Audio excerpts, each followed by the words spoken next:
Chris Lee and Blake Lovell here to talk about BYU's trip to Arkansas in week 3 of college football season. You can watch that game on ESPN2 as we're doing this. The line is about 9.5 points in Arkansas's favor, over under around 47.5. That makes for a predicted final in the neighborhood of 29-19.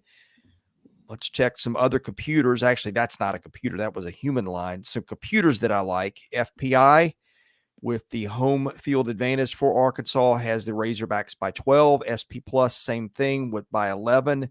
Jeff Sagarin has the Razorbacks favored by 9. So take your computers, take your human lines, whatever. It's all around Arkansas, minus 10, give or take a few points. This is a rematch of a game a year ago that Arkansas won by scoring a lot of points and piling up, I think, over 640 yards. Both teams, though, have had maybe some struggles on offense at times this year, though, Blake. Arkansas will get into its in a minute. But, hey, we get to see Keaton Slovis again. I think, is this the third time he's faced an SEC team wearing a different uniform? This is crazy. It could be more. Yeah. I mean, if you think about it, he was at USC for 3 years. Went to Pitt last year, which obviously they played Tennessee last year. And now, BYU to play Arkansas. So I know he had to play. I'm trying to remember. He was from USC from 2019 to 21. People are screaming at their screens right now, yelling at us about who they play. But trust me, they played somebody, I think, in the SEC at that point. But yeah, he's been around in terms of playing SEC teams, and gets another one here, and a very aggressive Arkansas defense, which we said is going to be the case coming into this season with Travis Williams joining the mix. It's started off that way, hasn't it, Chris, in terms of this Arkansas defense and what they've done so far. And I think that's, you mentioned kind of the surprise, maybe the over-under.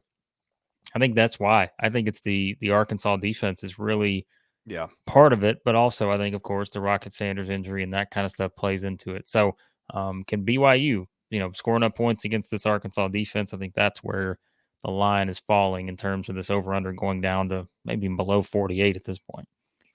Well, look, neither team has exactly played a killer schedule so far, as you can see in our graphic below. But BYU really has struggled to run the ball. It's averaging 2.8 yards per rush play. Arkansas, now granted, against crummy opposition, is giving up 2.6 yards per rushing play. Arkansas is forcing turnovers on nearly 5% of snaps. BYU's offense, Slovis and company, are throwing it at 7.6 a clip. If you take off sacks, turning it over a little less than 1%. BYU is running at about 47% of the time, averaging 27.5 points a game. Arkansas is only giving up 9.5. Again, neither of these teams have played much so far.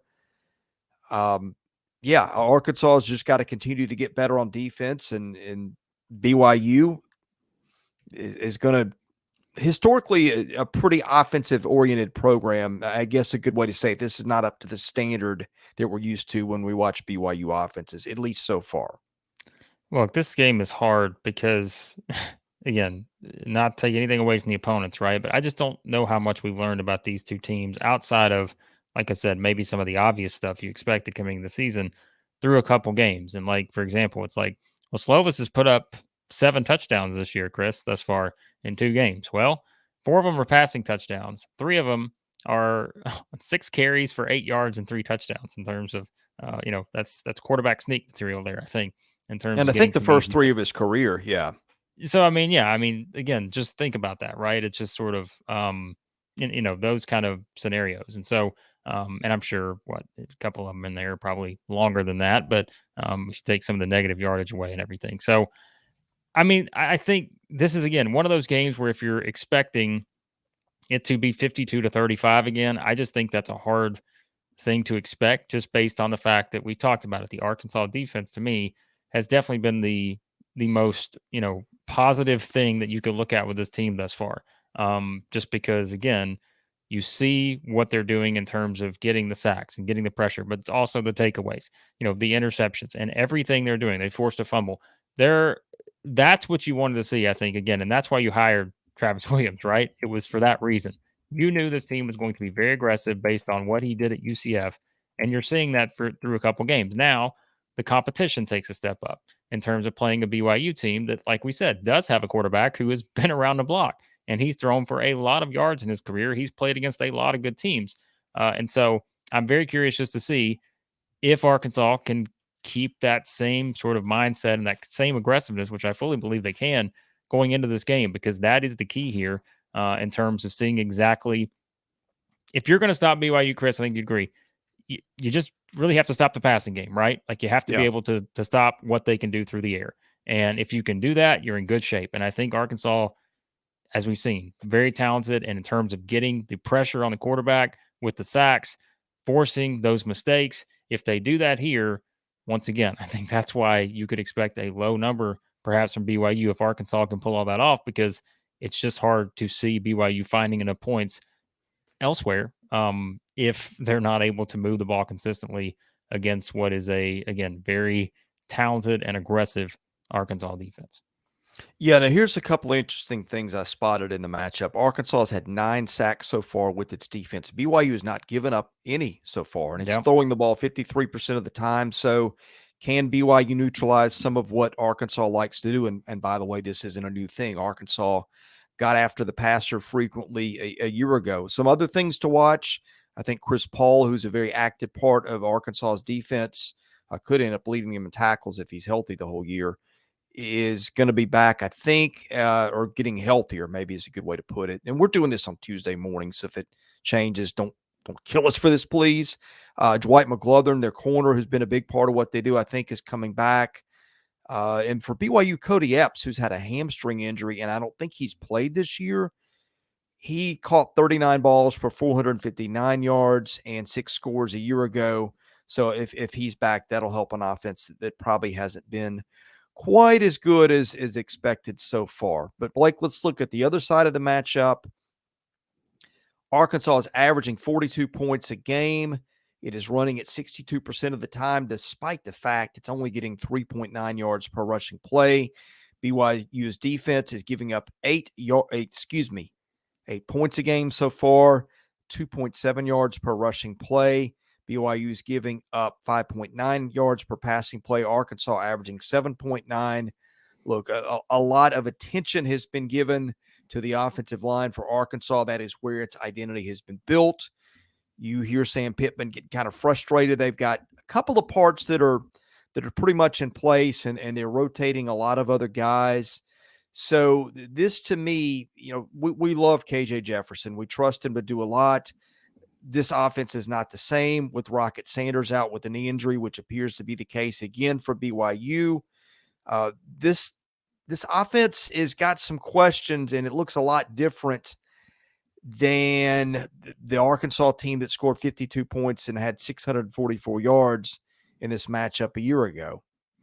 Yeah, I mean, look, you're completely placing your trust in KJ Jefferson here in terms of what they're going to be able to pull off. Because again, talk about the wide receiver group, which I know Arkansas fans watching this, we've talked about these guys.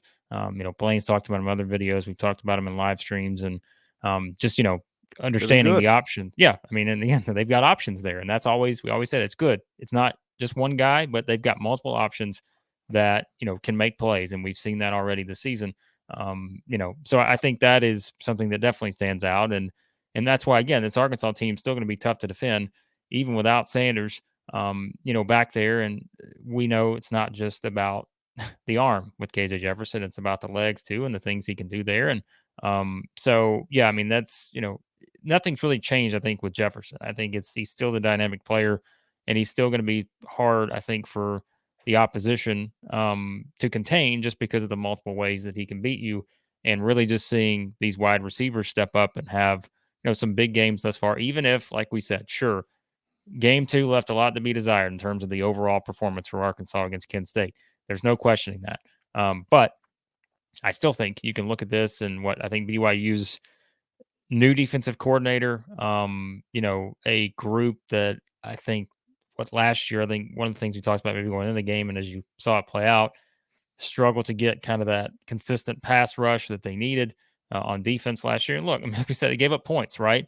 And so I think there's plenty of opportunity available here for Arkansas in a home game to be able to really crank things up a little bit offensively. And again, knowing that KJ Jefferson is fully capable of doing that at any time, knowing that he's got guys stepping up around him, even with Rocket Sanders injured, I'm still pretty confident in Arkansas's ability to put up points here. And like I said, I just don't know how much I've learned necessarily so far from BYU's first 2 games on the defensive front, even though what they shut out Sam Houston, they give up, 13 to Southern Utah or whatever. But it's just, I don't know how much I've learned from that. And this will be, again, a huge step up in terms of trying to face a KJ Jefferson led offense here.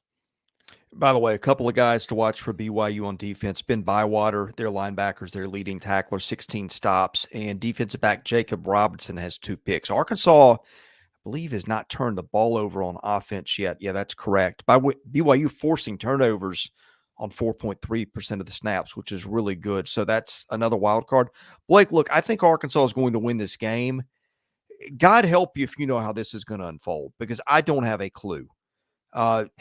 Over under in this game, 47.5. Arkansas got 52 by itself alone in this game a year ago, but it's not been the same Arkansas. Rocket Sanders being out has obviously changed the way that it looks there. But hey, Arkansas's got other running backs that have carried the ball a lot of times in the SEC. It's got KJ Jefferson. I don't really understand why Arkansas is not being able to mount more of a rushing attack. You look at the stats, BYU has given up 8 points a game, but again, soft schedule. And this is the defense that gave up nearly 30 a game a year ago. Look, I don't bet on games, but if I did, I think I'd just stay away from this one in terms of lines, over unders, all of it, because we watch and follow a lot of SEC football, and I just do not have a feel on how this goes at all. I do think Arkansas is going to find a way to win, but how it happens, God help you if you know. Well, I think for BYU fans, it'd be nice if they had someone who has been in the headlines this week in the NFL level. Puka Nacua, who was tremendous for the Rams in week 1. Of course, he was their leader last year in catches, and it'd be nice to have him after an impressive performance. But they don't have him, and like we said, I think it's that was such a high scoring game last year, and it does feel like, I don't want to say this is going to be the complete opposite, but I do think this is going to be a much more normal to, again, lower scoring type game, just based on perhaps what I said. Arkansas's defense is a problem, but it's a good problem, Chris, because I think their defense can, again, do a lot of things here to really present some challenges for the BYU offense. And I think that's the difference too. And it's going on the road, right? It's playing in Fayetteville. And I think that's another where this game, yes, is a road game last year for Arkansas. Now it's the road game for BYU. And it feels like we said there's a lot of things trending in the right direction. I know Arkansas fans are a little frustrated after that Kent State game, but I think this sets up well for Arkansas. But you do want to see a sort of shift in terms of kind of the mindset going from that Kent State game, the overall performance. Not saying Arkansas looked terrible in every area, but you definitely want to put together a more complete performance this week, and you're going to have to, I think, to win this game. And so I just tend to think this sets up well, and I think KJ Jefferson kind of takes over here, and I think the Arkansas defense gets enough of a pass rush and forces some really hard throws, I think, for Slovis, and I think that's going to make it hard for BYU maybe to put up a lot of points here in this one. First thing I thought when you mentioned BYU NFL in the news, I could have sworn you were going to go Zach Wilson there, Blake. Well, I could have went with that too. Let me just say, as a hardcore fantasy football player, I could have went that direction too. And so Puka Nacua, waiver wire folks, pick him up. If you got a Garrett Wilson fantasy owner on the Jets, banking on Aaron Rodgers, I apologize. But that's neither here nor there. This is about the Arkansas Razorbacks and calling the Hogs, and hopefully our Arkansas fans will get to call the Hogs quite a bit here on Saturday. I don't have time for fantasy football anymore. The reason why we're spending so much time on this channel, we're not perfect. We don't get everything, but we spend a lot of time covering SEC sports. Best way to catch it all is hit that subscribe button. If you hit the like button, that helps our analytics. We're doing a daily show every day from 11 to noon. We'll be getting that ready shortly. And anyway, for Blake Lovell, I'm Chris Lee. We are Southeastern 14. Thanks for watching. We'll see you again soon.